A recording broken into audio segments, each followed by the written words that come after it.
60 Minutes Rewind. Madeleine Albright has been on the job for a few weeks now, and Washington is already used to the idea of addressing the country's top diplomat as Madam Secretary. But when we dropped in on the new Secretary of State last week, we found she's still getting used to the idea. Do you ever pinch yourself? Every morning. Just, you know how sometimes you wake up and you think, well, I just had a nice dream. Do you think it's really true? You know, and so it's a little bit like that. Somebody said to me early on, do you realize that you have Thomas Jefferson's job?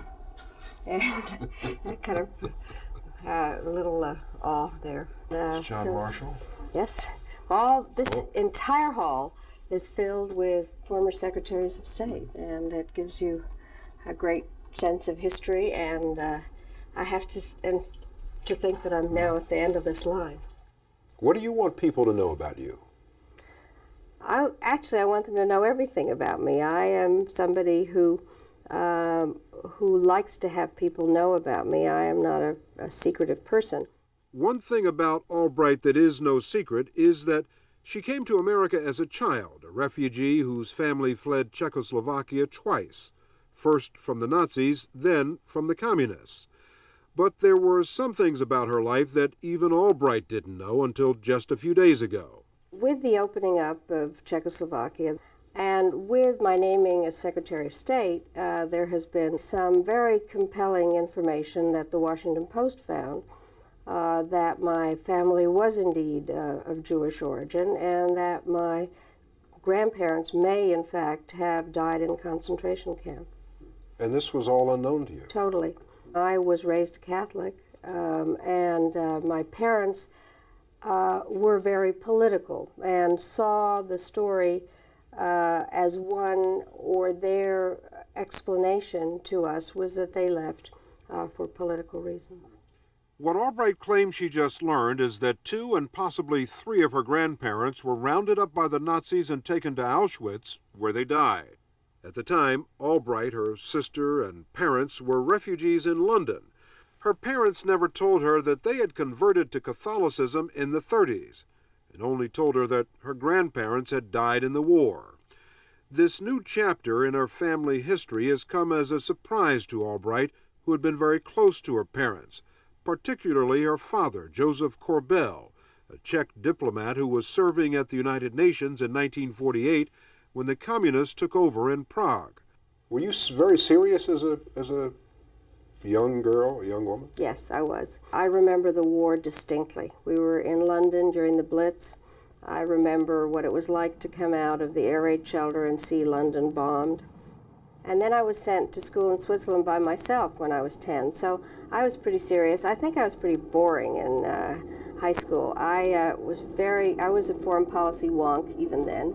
Your sister says you're a lot more fun now. I think I am. I hope I am.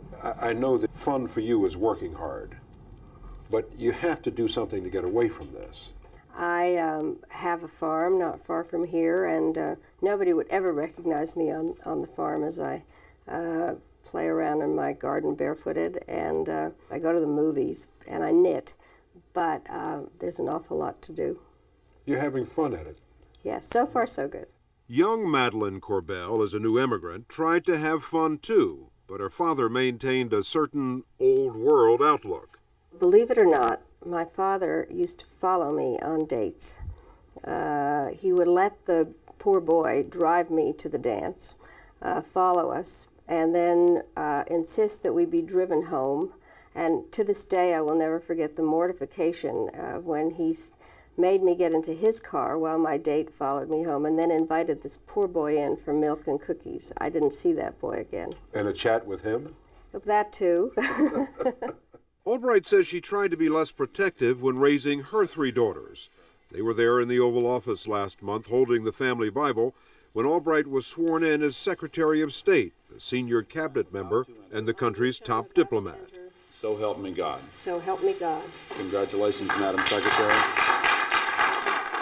In her new job, Madeleine Albright is moving straight ahead in Washington's fast lane. But she's been in the public eye for the last 4 years when she served as ambassador to the United Nations. There she stood out from the pinstripe crowd. How many times have you seen the Macarena at the Security Council? You certainly weren't the typical diplomat at the United Nations. You were known for being outspoken. Some even said that you were at times undiplomatic. Is that just the way you are, or was that a deliberate tactic? Well, first of all, I truly do believe it's important to say what you think. And Albright often did exactly that in the usually stuffy confines of the UN. She told off the French. The comments by the French defense minister are very ill-informed and counterproductive. She warned Saddam Hussein. Let it be absolutely clear to the Iraqi government that a repetition of its past mistakes will be met by my government with the same resolve as before. She threatened Haiti's military leaders. You can depart voluntarily and soon, or you can depart involuntarily and soon. And she used an undiplomatic Spanish word to express her contempt for the way Cuban fighter pilots boasted about shooting down 2 unarmed American civilian planes last year. Frankly, this is not cojones. This is cowardice. Her boss, President Clinton, called that the best one-liner in his administration's foreign policy. And it reflected something else that's different about Madeleine Albright. She's willing, her critics say too willing, to send American troops into foreign conflicts. She backed using American military force in Haiti, in Somalia, in Rwanda, and in Bosnia. Rather than feeling that it is wrong to interfere, I always believe that if you can stop something early and you can show the support of free countries for those who are under totalitarianism, then it's worth doing. That's my mindset.